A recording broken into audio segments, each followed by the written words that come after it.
Hello, this is Kyle from Bywater Solutions, and I just wanted to give you a quick rundown on how to create guest passes in Libki.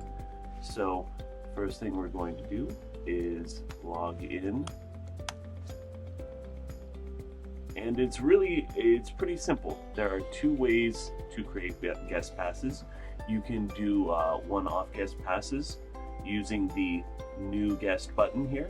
So if you click that, it will generate a guest automatically. It will give you a 4-digit PIN and set the number of minutes to whatever you have the default set to.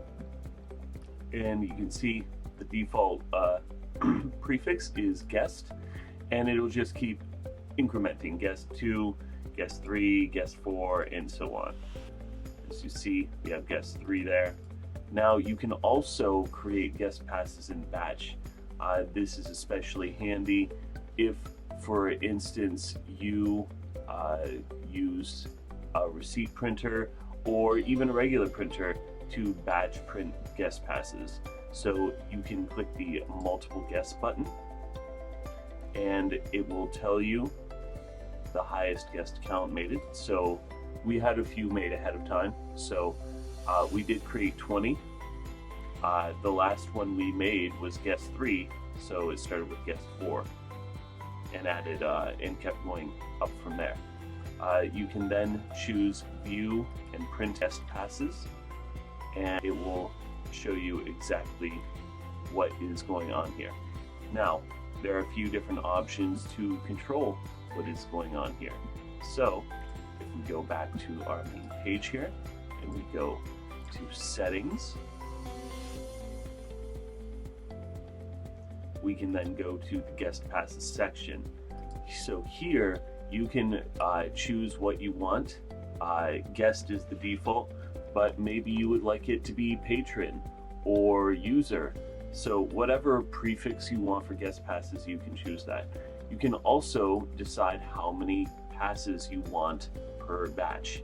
So the default is 20, but you could do more or less. Probably if you estimate how many guest passes a day you need and set it to that, or maybe a little more, so that you have all the passes you need for the entire day ready to go each morning.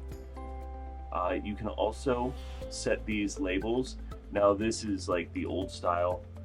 You could also go right to the template and change them here. So this is the template we use for making each guest pass.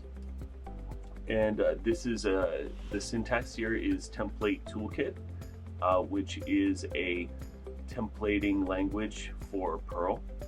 It is pretty easy to use, and for the most part you don't even need to understand template toolkit, because what you really care about is right in here. So you see we've got some HTML that makes the guest passes, and pretty much we have the username here and we have the password here. So basically, if you just use these and keep this for each intact, so that is the loop around each guest pass, then you can do whatever you want here and make it look how you want. There's also this CSS, so you could actually hard code some CSS up here, but before this template existed, we had this guest pass CSS. So that is a nice place to put CSS for styling your passes. And it is as simple as that. All right. Again, I'm Kyle, and I hope you have a great day.